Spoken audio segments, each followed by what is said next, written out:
பிடித்து மின்னலை பிடித்து மேகத்தில் துடைத்து பெண் என்று படைத்து வீதியில் விட்டு விட்டார்.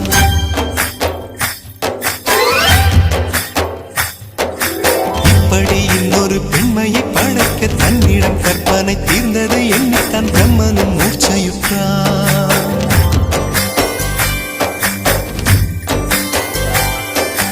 மின்னலை பிடித்து மேகத்தில் துடைத்து பெண் என்று படைத்து வீதியில் விட்டு விட்டார். இப்படி இன்னொரு பெண்மையை படைக்க தன்னிடம் கற்பனை தீர்ந்ததை எண்ணித்தான் பிரம்மனும் மூர்ச்சையுற்றார். அவளின் நாசிக்குள் நுழைந்த காற்று உயிரை தடவி திரும்பும் போது மோட்சம் அடைந்து ராகங்கள் ஆகின்றதே.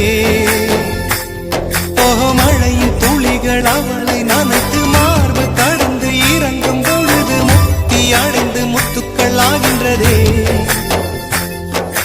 மின்னலை பிடித்து மேகத்தில் துடைத்து பெண் என்று படைத்து வீதியில் விட்டு விட்டார்.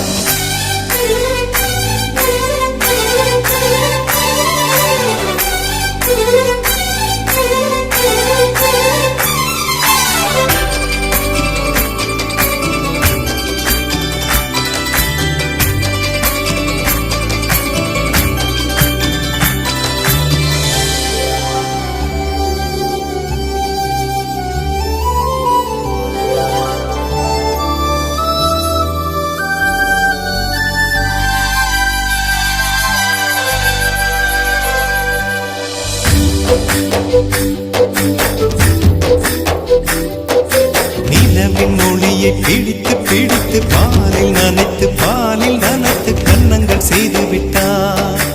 உலக மலர்கள் பறித்து இரண்டு பந்துகள் அமைத்து பெண்ணை சமைத்து விட்டார்.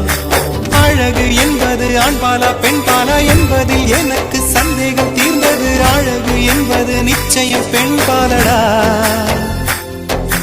கவிதை என்பது மொழியின் வடிவம் என்றொரு கருத்தும் இன்று உடைந்தது. கவிதை என்பது கன்னி வடிவமடா. மின்னலை பிடித்து மேகத்தில் துடைத்து பெண் என்று படைத்து வீதியில் விட்டு விட்டார்.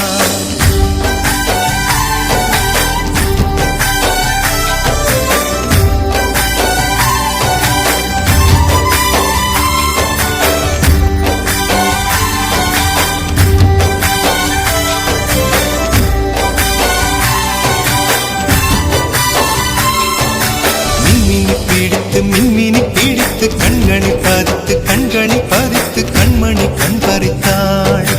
தங்கத்தை எடுத்து அம்மியில் அரைத்து மஞ்சளாய் நினைத்து கண்ணத்தில் குழைத்து ஜீவனை ஏன் எடுத்தாள். காவித்துறவிக்கும் ஆசை வளர்ப்பவள், அருகம் புல்லுக்கும் ஆண்மை கொடுப்பவள், பெண்களின் நெஞ்சுக்கும் பித்தம் கொடுப்பவளே. தெரிந்த பாகங்கள் உயிரை தந்திட மறந்த பாகங்கள் உயிரை வாங்கிட ஜனனம் மரணம் ரெண்டும் தருபவளே. மின்னலை பிடித்து மேகத்தில் துடைத்து பெண் என்று